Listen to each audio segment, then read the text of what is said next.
여러분 안녕하십니까? 진성호입니다. 국민의힘 원내대표 선거가 새로운 국면을 맞고 있습니다. 당초 이 이철규 의원이 추대되는 가능성이 유력하게 제기됐습니다. 실제로 이 원내대표 출마가 거론되던 이 김성원 의원이나 이 김도읍 의원이나 모두 불출마를 선언했습니다. 그리고 어제까지 아무도 원내대표를 하겠다고 등록한 사람도 없었습니다. 자, 방금 전 윤재옥 당대표 권한대행 겸 원내대표가 기자들에게 원내대표 선거와 관련해서 입장을 밝혔습니다.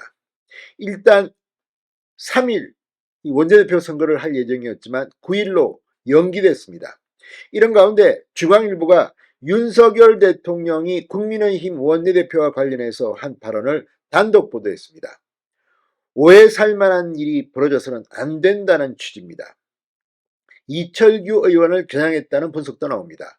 자, 그런데 이철규 의원 입장에서는 제가 볼 때는 억울할 만도 합니다. 자, 이번에 이 새로운 국회의 초대 원내대표는 아무도 지금 맡으려 하지 않고 있습니다. 그 이유는 워낙 국민의힘이 크게 패했기 때문에 새로 원내대표를 맡게 되면 건건이 원내대표 이 협상에서 불리할 수밖에 없습니다. 이른바 이 독배를 마신다는 겁니다. 그럼에도 불구하고 이 악역을 해야 할 사람이 아무도 없어서 이철규 의원이 하려고 하는데, 지난 이 총선 과정에서 이 공천관리위원을 했고 인재영입위원장을 했고 그전에는 당 사무총장을 해서 이번 총선 패배의 가장 큰 책임을 져야 할 사람 중 한 명인 이철규 의원이 또 원내대표를 맡으면 국민들이 어떻게 생각하겠냐는 비판이 홍준표, 김태흠 이 광역자치단체장들에 이어서 친윤 배현진 의원까지도 비판하고 나섰습니다. 배현진 의원의 비판에 대해서는 또 다른 비판도 나오고 있습니다. 그럼에도 불구하고 이철규 의원이 결단을 내린 것 같습니다. 방금 전 문화일보가 이철규 의원이 원내대표 불출마로 가닥을 잡았다고 보도했습니다. 자, 다 떠나서 지금은 원내대표에 더 많은 사람들이 뛰어들어서 경쟁을 해야 합니다. 그래야지 원내대표를 한 뒤에도 뒷말이 없습니다. 어쩌면 초대 원내대표는 임기를 다 채울 수도 없을지 모릅니다. 그런 각오로 뛰어들어서 여당과 야당 간의 이 원내대표 협상을 이끌어야 하는 중책을 맡게 되는 겁니다. 누가 원내대표가 될까요? 지금 수도권에서는 송석준 의원 등이 회자되고 있습니다. 아무튼 이 3선 4선급, 특히 수도권에서 나와야 한다는 이야기들이 많습니다. 송석준 의원 같은 경우는 그동안 그렇게 잘 알려진 의원이 아닙니다. 그러나 행정고시 재경 분야를 합격해서 경제관료로 국회의원 3선입니다. 자, 어쨌든 송석준이 되든 김도읍이 되든 김도읍 의원도 이제 나올지도 모릅니다. 그동안은 이철규 의원이 윤석열 대통령의 복심이어서 다른 사람들이 원내대표 출마를 주저했던 것도 사실입니다. 그러나 그보다는 광도 안 나는 원내대표를 내가 왜 맡느냐, 이런 보신주의도 있었을 겁니다. 지금 국민의힘의 3, 4선 의원들 그게 없으면 재선 당선인이라도 뛰어들어야 합니다. 그래서 국민들이 감정을 받을 수 있는 그런 희생을 보여야 합니다. 누가 될까요? 진성호의 직설 시작합니다. 방송에 앞서 아직 진성호 방송에 구독자가 아니신 분은 붉은색 구독 버튼 눌러주십시오. 더 좋은 방송으로 보답하겠습니다.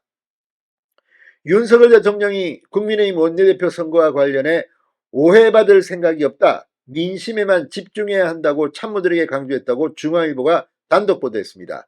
대통령실 고위 관계자는 이 당무에 개입하지 않는다는 것이 윤 대통령의 오랜 원칙이다. 대통령실은 여당 원내대표 선거에 일절 관여하지 않고 있다. 오해를 살 만한 어떠한 행동도 하지 말라는 것이 윤 대통령의 방침이라고 말했습니다. 자, 지금 이 윤 대통령의 발언은 이 원론적 입장에 가깝다고 대통령실은 설명했지만 친윤 핵심으로 불리는 이철규 국민의힘 의원의 원내대표 단독 출마 가능성이 제기된 시점에서 나와 다양한 해석이 나오고 있습니다. 무엇보다도 이철규 의원은 그동안 친윤 핵심이라고 불렸던 뭐 권성동, 장제원 이런 그룹과는 좀 다릅니다. 변하지 않고 윤 대통령의 신임을 받았다는 평가를 받고 있습니다. 실제 나경원 전 의원 이 대통령과 만난다면 이철규 의원이 중간다리 역할을 해왔다고 합니다. 자, 이철규 의원의 원내대표 출마에 이 윤심이 실렸다는 주장이 제기되면서 당내 비판이 이어지고 이게 윤 대통령에게 부담이 되고 있다는 그런 분석도 나옵니다. 그래서 윤 대통령이 이철규 의원과 거리두기에 나섰다. 내 뜻이 아니니까 원내대표 할 사람들 마음껏 나와도 좋다. 이런 시그널이 아닌가 하는 분석이 나오고 있습니다. 이런 가운데 문화일보가 이철규 의원이 불출마 가닥을 잡았다고 방금 전 보도했습니다. 자, 윤재옥 국민의힘 당대표 권한대행은 방금 전 기자들에게 어제까지 아무도 원내대표 출마 선언을 안 했기 때문에 많은 분들이 참여할 수 있도록 할 필요가 있고 지난번 당선자 총회 때 의원님들이 후보들의 비전이나 원내 운영에 관련한 생각을 들어보고 토론할 필요가 있지 않냐는 문제 제기가 있어서 9일로 선거일을 연기했다고 밝혔습니다. 윤재옥 원내대표의 말처럼 최소한 저는 복수의 원내대표 출마 선언이 있어야 한다고 봅니다. 그래야지 활기가 있는 당이 되는 겁니다. 지금 패배한 정당인데 또 계속해서 제1당을 포기하는 게 아니냐 이런 비판들이 나오는 이유는 지금 국민의힘의 인사들이 너무 나이바다. 지금 이 패배해서 정말 격정적으로 당을 재건할 이런 패기가 보이지 않는다. 이런 비판들이 나오고 있습니다. 자, 어쨌든 국민의힘 의원들, 당선인들 이번에 좀 나오기 바랍니다. 떠들썩해야 합니다. 진성호의 직설이었습니다. 여러분 감사합니다.